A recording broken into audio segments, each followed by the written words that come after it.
Hello friends, હું છું તુલસી સોલંકી.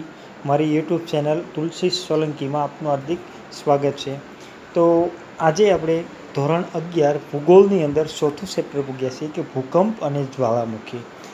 એ ભૂકંપ અને જ્વાળામુખી જે છે, એટલે કે આની પહેલાંનું ચેપ્ટર આપણે ભણ્યા હતા કે પૃથ્વીની આંતરિક રચના, જે અંદરની રચના છે એના વિશે જોયું. હવે એનાથી થોડુંક બહાર નીકળવાનું છે, એટલે કે ભૂકંપ અને જે જ્વાળામુખી જે ઘટનાઓ છે, કુદરતી ઘટનાઓ જે છે કે પૃથ્વીની પેટાળમાં કંઈક એવી રચના છે કે જેનાથી આપણે મધ્યસ્થ ભાગ જોયો હતો, જેને આપણે મેન્ટલ તરીકે મિશ્રાવરણ જે મેન્ટલ તરીકે ઓળખાતું હતું, તે માત્ર ને માત્ર કેનો બનેલો છે કે તરલ, એટલે કે પ્રવાહી સ્વરૂપનો બનેલો છે, લાવાનો બનેલો છે, કે જેના ઉપર પૃથ્વીનો ઉપરનો જે પોપડો છે એ એના ઉપર નભી રહ્યો છે, એટલે કે એના ઉપર રહેલો છે. તો ક્યારેક એવું પણ બને છે કે એ તરલને જે છે કે દબાણ ક્યારેક વધી જાય ને ઘટી જાય છે, અને એમાંથી જે વાયુઓ પ્રસ્ફોટન થાય છે, તો એ પૃથ્વીના જે હલકો ભાગ છે ત્યાંથી બહાર નીકળવાનો પ્રયત્ન કરે છે. અને ત્યારે એ જે બહાર નીકળે છે ને જે ધ્રુજારી આવે છે, તો એ ભૂકંપ અને એ પ્રસ્ફોટન સાથે એક સાથે લાવા બહાર નીકળે તો એ જ્વાળામુખી બની બહાર નીકળે છે. તો આજે આપણે ભૂકંપ અને જ્વાળામુખીની અંદર પહેલું આપણે જોઈએ કે ભૂકંપ. તો ભૂકવચનો ભાગ ઘન સ્વરૂપે બહારની બાજુએ ઠરી ગયેલો દેખાય છે, પરંતુ તેના પેટાળમાં તો હજી અતિશય ગરમી છે. પેટાળના ભાગ ઉપર તેની ઉપરના ખડક સ્તરોનું પ્રચંડ દબાણ છે. આ પેટાળની આંતરિક ગરમી અને દબાણના ફેરફારોને કારણે ખડક દ્રવ્યોના સ્વરૂપમાં પ્રચરણ કે સંકોચનની પ્રક્રિયા થાય છે. તેથી ભૂકવચના હલનચલન અનુભવાય છે. આ પ્રક્રિયાને ભૂસંચલન કહે છે. યાદ રાખજો, ભૂસંચલન કોને કહેવાય? આપણે આમાંથી વ્યાખ્યાઓ યાદ રાખવાની છે મોટા ભાગે. તો પૃથ્વીના પેટાળમાં આપણે લખવાની કે પૃથ્વીના પેટાળની આંતરિક ગરમી અને દબાણના ફેરફારોને કારણે ખડક દ્રવ્યોના સ્વરૂપના પ્રસરણ કે સંકોચનની પ્રક્રિયા થાય છે. તેથી ભૂકવચમાં હલનચલન થાય છે, અનુભવાય છે. આ પ્રક્રિયાને ભૂસંચલન કહે છે. મતલબ આ ભૂ એટલે જમીન, જમીન હલનચલન જે થાય છે તે એ સંચાલ.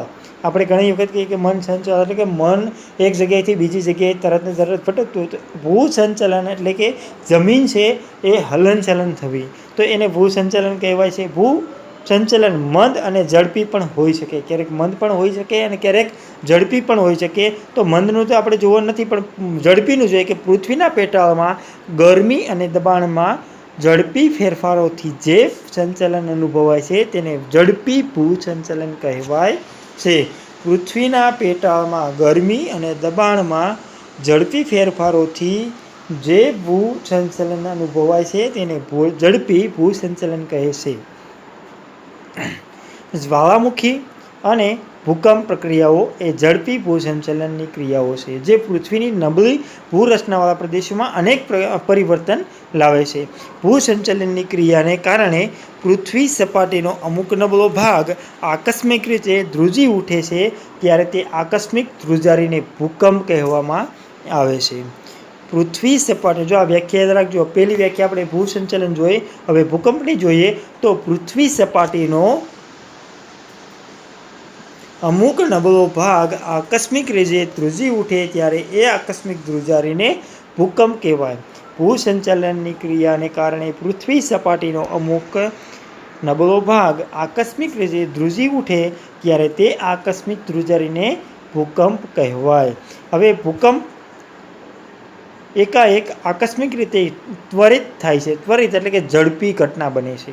26 જાન્યુઆરી 2001 જે વિશ્વ આપણા ભારતનો સૌથી મોટો ભૂકંપ ગણાય છે, અને ભુજની અંદર આવ્યો હતો, અને સૌથી મોટી તારાહી સર્જી હતી, એટલે કે જે મોટા પાયે વિનાશ સર્જ્યો હતો. તો એ વિનાશના કારણે લાખો લોકો બેઘર બન્યા હતા, લાખો લોકોનું મૃત્યુ થયું હતું, અને મોટા પ્રમાણમાં ભારતને એટલે કે ગુજરાત રાજ્યને નુકસાન પહોંચ્યું હતું. તો એ એટલે 26 જાન્યુઆરી 2001નો ભૂકંપ. તો એ ઘટના જ્યારે ભૂકંપ આપણને જ્યારે ભૂકંપ સમજીએ ત્યારે 26 જાન્યુઆરી છે એ આપણને ખાસ યાદ આવી જાય છે. તો એટલા માટે 2001ની જે ઘટના છે એ અમુક મિનિટો જ માત્ર 1 થી 1.5 મિનિટ કે 2 મિનિટનો જ સમય હતો, પરંતુ સૌથી મોટી તારાહી સર્જી હતી. ભૂકંપ એક પ્રાકૃતિક ઘટના છે. પૃથ્વી પેટાળના ખડકોમાં વિક્ષોભના સ્ત્રોતથી પેદા થનાર તરંગીય કંપનને ભૂકંપ કહે છે. આ બીજી વ્યાખ્યા ભૂકંપની. પૃથ્વી પેટાળના ખડકોમાં વિક્ષોભના સ્ત્રોતથી પેદા થનાર તરંગીય કંપનને ભૂકંપ કહેવામાં આવે છે. એવું કોણે કીધું? કે આર્થર હોમ્સ નામના જે ભૂકંપ વિજ્ઞાન હતા તેણે એવું દર્શાવ્યું છે કે પૃથ્વીનું પેટાળ જે છે કે જેનો અંદરનો ભાગ જે છે એની અંદર જે ખડકો આવેલા છે એમાં વિક્ષોભ એટલે કે ક્યાંક ને ક્યાંક વિક્ષોભ પડવો એટલે કે એને નુકસાન થવું. તો એ નુકસાન થાય છે ત્યારે એના જે પેદા થનાર તરંગો છે, આપણે પાણીની અંદર કોઈ પણ શાંત જળ હોય એમાં એક નાનો એવો પથ્થર કંકર નાખીએ અને એમાંથી જે તરંગો ઉદ્ભવે છે તો એ પ્રકારના તરંગો અહીંયા એટલે કે વિક્ષોભના કારણે તરંગીય કંપનને ભૂકંપ જે રજૂ થાય એટલે કે જે તરંગો પાણીની અંદર બને છે એવા પ્રકારના જમીનની અંદર થાય છે તો આ તરંગીય કંપનને ભૂકંપ કહેવામાં આવે છે. એવું થોમસ આર્થર હોમ્સે જણાવ્યું છે. જેવી રીતે તળાવના શાંત પાણીમાં પથ્થર નાખવાથી વૃત્તાકાર તરંગો કેન્દ્રથી બહારની ચારે તરફ ફેલાય છે, તેવી જ રીતે ભૂકંપીય તરંગો પણ વિક્ષોભ કેન્દ્રની ચારે બાજુએ ફેલાય છે. જે સ્થળેથી ભૂકંપ મોજા ઉત્પન્ન થાય છે તે સ્થળને ભૂકંપ કેન્દ્ર જે સ્થળેથી ભૂકંપ મોજા ઉત્પન્ન થાય છે તે સ્થળને ભૂકંપ કેન્દ્ર કહે છે. અને ભૂકંપ કેન્દ્રથી પૃથ્વી સપાટી ઉપરના સૌથી નજીકના સ્થળને ભૂકંપનું જે કેન્દ્ર હોય છે ત્યાંથી પૃથ્વી સપાટી ઉપરના સૌથી નજીકના સ્થળે જ્યાં ભૂકંપ મોજા સૌ પ્રથમવાર પહોંચ્યા હોય તેને ભૂકંપ નિર્ગમન કેન્દ્ર કહેવામાં આવે છે. ભૂકંપની સૌથી વિનાશક અસર આ કેન્દ્રની આસપાસ જોવા મળે. મતલબ આ કે જમીનની અંદર પેટાળમાં જે તરંગો શરૂ થાય છે ત્યાંથી જમીન ઉપર જે આવે છે, કારણ કે જમીનના પેટાળમાંથી આપણને અહીંયા જોવા મળે છે આકૃતિની અંદર કે એનું જે કેન્દ્ર છે એ કેન્દ્રથી જ્યારે તરંગો બહાર નીકળે છે અહીંયા પૃથ્વીના કેન્દ્ર બહારના ભાગમાં આવે છે અને બહારના ભાગમાં આવી અહીંયા જ્યારે પહોંચે છે એટલે કે પૃથ્વીના જે ભાગ છે ત્યાં પહોંચે છે તો ત્યાં સૌથી મોટી તારાઈ સર્જાય છે તો એને ભૂકંપ નિર્ગમન કેન્દ્ર કહેવામાં આવે છે. અહીંયા આપણે દર્શાવેલું છે ભૂકંપથી એનું નિર્ગમન કેન્દ્ર કેટલું દૂર છે તે. હવે કંપન મોજા છે સતત ને સતત શરૂ રહે છે. આપણે પાણીને અંદર એક કંકર નાખ્યું હોય તો એ તરંગો અથડાય અને પાછા ફરે છે તો આવી રીતે આ મોજા થાય છે. પરંતુ આ મોજા જે છે એ જો દરિયાની અંદર જતા રહે તો ત્યાં સુનામી આવે છે અથવા તો અમુક મોજાઓ છે એ ત્યાં જઈને શાંત પડી જતા હોય છે.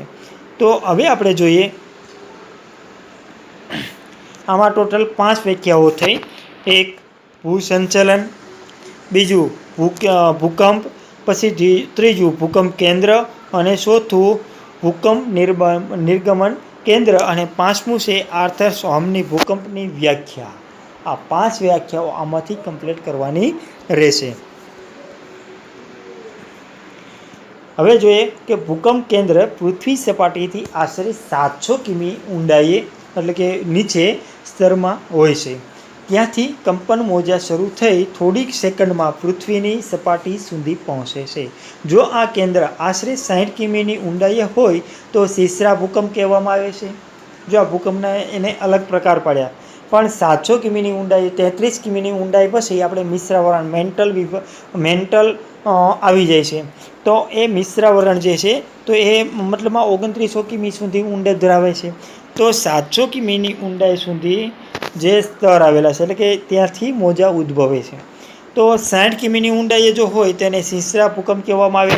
60થી 250 કિમીની ઊંડાઈએ હોય તો તેને મધ્ય ભૂકંપ કહેવાય અને 250થી 700 કિમીની ઊંડાઈ સુધીમાં હોય તો તેને ગહન ભૂકંપ કહેવામાં આવે છે. આ 3 રીતે આપણે એને ઓળખી શકીએ કે 60 સુધી હોય તો શીશ્રા, 60થી 250 સુધી મધ્યમ અને 250થી 700 સુધીના જો હોય તો એને ગહન ભૂકંપ તરીકે ઓળખવામાં આવે છે.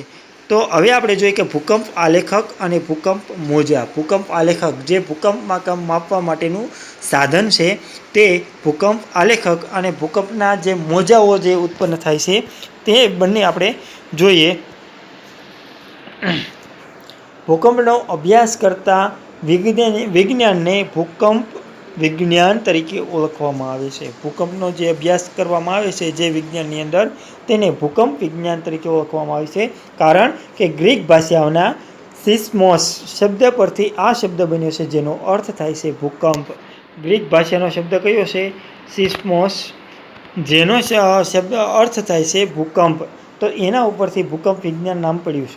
ભૂકંપ આલેખક દ્વારા ભૂકંપની તીવ્રતા અને ઉદ્ભવ કેન્દ્ર વિશે માહિતી મેળવી શકાય છે. ભૂકંપ માપવાનું સાધન કયું? તો ભૂકંપ આલેખક અથવા તો ભૂકંપની તીવ્રતા અને ઉદ્ભવ કેન્દ્ર વિશે માહિતી કયા સાધન દ્વારા મેળવી શકાય? તો ભૂકંપ આલેખક. હવે અહીંયા આપણે બાજુમાં એક આકૃતિ આપી છે ભૂકંપ આલેખકની. તો એ આલેખક જોઈએ આપણે. તો આ ઉપકરણનો મુખ્ય ભાગ એક લટકતું લોલક છે. લટકતું લોલક, જે અહીંયા આપણને આ લોલકની એક દોરી આપેલી છે. તો એ દોરી આ સ્તંભ સાથે એને જોડેલી હોય છે અને અહીંયા વચ્ચે જે છે એને માપક હોય છે. મતલબમાં કે આપણે જે હૃદયનો કાર્ડિયોગ્રામ કાઢવાનો હોય છે એ પ્રમાણે અહીંયા એની લાઇનિંગ થતી હોય છે. ત્યાં એક પેન બાંધેલી હોય છે અને પેન છે અપડાઉન ઉપર નીચે થતી હોય છે, જેના કારણે ત્યાં એનો ગ્રાફ દોરાતો રહે છે. તો લોલક હોય છે. જો અહીંયા ધ્યાન રાખજો કે ભૂકંપ આલેખકનો સૌથી મહત્ત્વનો એટલે કે મુખ્ય ભાગ કયો? તો લટકતું લોલક. તેનો ઉપયોગ જે આપણે અમુક જે જૂની જે ઘડિયાળો છે તેની અંદર જે બેલ પડતો હોય છે અને સાથે સાથે જે લોલક હોય છે, જે સેકન્ડ કાંટો નથી હોતો એવી ઘડિયાળોની અંદર લોલક હોય છે જે ડગ્યા રાખે છે. તો આ લોલક જે છે એ મુખ્ય છે.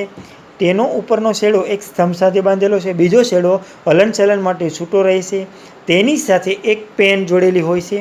બીજો છેડો નળાકાર કે જેની આસપાસ કાગળ અથવા ગ્રાફ વીંટળાયેલો હોય છે. અહીંયા જે આ નળાકાર ભાગ છે ત્યાં એક કાગળ વીંટળાયેલો હોય છે અને એના દ્વારા અહીંયા ગ્રાફની રચના થાય છે. તેનો સંબંધ એક ઘડિયાળ સાથે પણ જોડેલો હોય છે. ભૂકંપના સમયે કંપન વેગ પ્રમાણે નળાકાર પર વીંટળાયેલા કાગળ પર નાના મોટા કદમાં રેખાઓ અંકિત થાય છે. ઘડિયાળ સાથે જોડાણ હોવાના કારણે સમય પણ નોંધાય છે. જુદા જુદા સ્થળોએ રાખેલા ભૂકંપ આલેખક ઉપર નોંધાયેલા ભૂકંપ આલેખોની સરખામણી કરતાં ભૂકંપ ઉદ્ભવ સ્થાન તથા ભૂકંપ નિર્ગમન કેન્દ્રની જાણકારી મળે છે. ભૂકંપ કેન્દ્ર અથવા તો ભૂકંપ ઉદ્ભવ સ્થાન કઈ રીતે જાણી શકાય? તે જુદા જુદા ભૂકંપ આલેખક જે છે એની મદદથી આપણે ભૂકંપ ઉદ્ભવ સ્થાન અથવા તો ભૂકંપ નિર્ગમન કેન્દ્ર જાણી શકાય છે. હવે ભારતમાં કઈ કઈ જગ્યાએ ભૂકંપ નિર્ગમન કેન્દ્રો છે? તો ભૂકંપ આલેખક કેન્દ્રો છે. તો એક છે ભારતમાં મુંબઈ, કોલકાતા, દિલ્હી, દહેરાદૂન, હૈદરાબાદ અને ગુજરાતમાં. તો ગુજરાતમાં કઈ કઈ જગ્યાએ? તો ગુજરાતમાં રાજકોટ, વડોદરા, ગાંધીનગર વગેરે શહેરોમાં ભૂકંપ આલેખક કેન્દ્રો સ્થાપવામાં આવેલા છે. તો આ રીતે ભૂકંપ આલેખક કેન્દ્રો કયા કયા છે? તો મુખ્ય છે કે મુંબઈ, કોલકાતા, દિલ્હી, દહેરાદૂન, હૈદરાબાદ અને ગુજરાત. અને ગુજરાતની અંદર બીજા 2 યાદ રાખવાના, 3 યાદ રાખવાના કે રાજકોટ, વડોદરા અને ગાંધીનગર. હવે આપણે જોઈએ કે ભૂકંપ આલેખ જે છે તો એના 3 પ્રકાર ભૂકંપ મોજાની નોંધ થાય છે. તો 3 પ્રકારે ભૂકંપના મોજાઓ નોંધાય છે. ભૂકંપ આલેખક અને ભૂકંપ મોજાઓ આપણે જોવાના હતા. તો ભૂકંપ આલેખક આપણે જોયું કે એનું જે યંત્ર છે એ, અને હવે આપણે જોવાનું છે કે તેના મોજાઓ. તો મોજાઓ જે છે એ 3 પ્રકારે નોંધાય છે. એક પી આકારના કે જે આપણને અહીંયા જોવા મળે છે, બીજું એસ આકારના, અને ત્રીજું છે કે સામાન્ય જે છે એલ આકારના. તો આ 3 પ્રકારના મોજા આપણને જોવા મળે છે. તો પ્રાથમિક મોજા, દ્વિતીય મોજા અને પૃષ્ઠીય મોજા. હવે પ્રાથમિક મોજા છે સૌથી આપણે પહેલું છે કે તે જોઈએ. તો પ્રાથમિક મોજા છે સૌથી વેગવાન છે, સૌથી ઝડપી છે. અને એ મોજા જે છે એ પૃથ્વી ઉપર એટલે કે જમીન પર પણ દોડે છે અને દરિયામાં પણ દોડે છે. એટલે કે ત્યાં ક્યાંય અટકી શકતા નથી. એટલે કે જમીન અને પ્રવાહ, પાણી, સમુદ્ર એટલે કે પાણી બંનેમાં આ મોજા ઉદ્ભવે છે અને જેના કારણે સુનામી પણ ઘણી વખત આવે છે. તો પ્રાથમિક મોજા છે. પછી બીજા છે દ્વિતીય મોજા. તો એ પ્રથમ મોજા છે પ્રાથમિક મોજા, એની સરખામણીમાં થોડાક ધીમા છે, વેગ કેવો છે? ધીમો. અને ત્રીજો છે પૃષ્ઠીય મોજા, જે જમીનની ઉપરના પોપડામાં જ્યારે ધ્રુજારી આવે છે તો સૌથી વિનાશક જો હોય તો એ પૃષ્ઠીય મોજા છે. કયા મોજા? એ પૃષ્ઠીય મોજા કે જો કોઈ ભૂકંપ છે એ ભૂકંપ જો પૃષ્ઠીય ભૂકંપ હોય તો સૌથી મોટી તારાહી સર્જાય છે, નુકસાન સૌથી મોટું થાય છે અને એમના કારણે દરિયાની અંદર પણ સુનામી ઘણી વખત આવતી હોય છે. તો હવે વિસ્તારથી આપણે જોઈએ કે પ્રાથમિક મોજા, દ્વિતીય મોજા અને પૃષ્ઠીય મોજા. તો પ્રાથમિક મોજા છે એ લંબાત્મક મોજા અથવા પી મોજા તરીકે ઓળખાય છે. તો આ મોજા સૌથી વેગ ધરાવતા હોય, આ મોજા છે એ સૌથી વેગ ધરાવતા મોજા છે. તેથી ભૂકંપ નોંધણી કેન્દ્ર પર સૌ પ્રથમ પહોંચે છે. જે ભૂકંપની નોંધણી થાય છે એના કેન્દ્ર ઉપર સૌથી પહેલાં કયા મોજા પહોંચે છે કે પ્રાથમિક મોજા, કારણ કે એનો વેગ સૌથી ઝડપી છે. એ પ્રતિ સેકન્ડે 1 સેકન્ડ ખાલી જાય તો 8 થી 14 કિમીનો એનો વેગ પકડાય છે. એટલે કે 8 થી 14 કિમી જેટલો એ વેગવંતુ છે, ઝડપી દોડે છે એટલા માટે. એટલે કે અમુક મિનિટોની અંદર એ પૃથ્વીના કેન્દ્ર ઉપર આવી જાય છે. હવે આ મોજા જે છે પ્રવાહી અને ઘન બંને પ્રકારના માધ્યમોમાંથી પસાર થઈ શકે છે. હવે એના પછીનો દ્વિતીયક મોજા જોઈએ તો દ્વિતીયક મોજા છે ઉપમોજા અથવા એસ મોજા તરીકે ઓળખવામાં આવે છે. હવે પ્રાથમિક મોજા કરતાં આ મોજા વેગ ઓછો હોય છે. તેઓ માત્ર ઘન માધ્યમમાંથી જ પસાર થઈ શકે છે. હવે પ્રાથમિક મોજા છે ઘન અને પ્રવાહી બંને માધ્યમોમાંથી પસાર થાય છે, જ્યારે દ્વિતીયક મોજા છે માત્ર ને માત્ર કયા માધ્યમમાંથી પસાર થાય છે એ ઘન માધ્યમમાંથી જ પસાર થાય છે. આમાં અણુઓનું કંપન મોજાની દિશામાં કાટખૂણે ઉપર નીચે હોય છે. મતલબમાં કે આપણે અહીંયા દ્વિતીયક મોજા જે જોવા મળ્યા છે એ દ્વિતીયક મોજા કેવા પ્રકારના છે તે તો અહીંયા એનું જે કાટખૂણો હોય છે કે કાર્ડિયોગ્રામ જે કાઢતા હોય છે એ પ્રકારે જોવા મળે છે. આ મોજા પ્રકાશના મોજાને મળતા આવે છે. કયા મોજાને મળતા આવે તો વન લાઇનર પ્રશ્ન અથવા તો ઓપ્શન પદ્ધતિમાં પણ પૂછાય છે કે કયા પ્રકારના મોજા પ્રકાશના મોજાને મળતા આવે છે. તો દ્વિતીયક પ્રકારના મોજા અથવા તો એસ પ્રકારના. સમુદ્ર અથવા પ્રવાહી માધ્યમમાં તે શાંત થઈ જાય છે.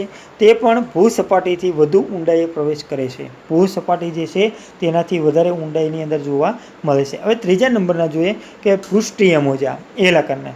તો આ મોજા પૃથ્વીની સપાટી ઉપર પરિઘની લંબ દિશામાં ગતિ કરે છે. પરિઘની લંબ દિશામાં કે જે આપણે પાણીની અંદર કંકર નાખીએ અને જે તરંગો ઉદ્ભવે એ પ્રકારના તરંગો અહીંયા જોવા મળે છે.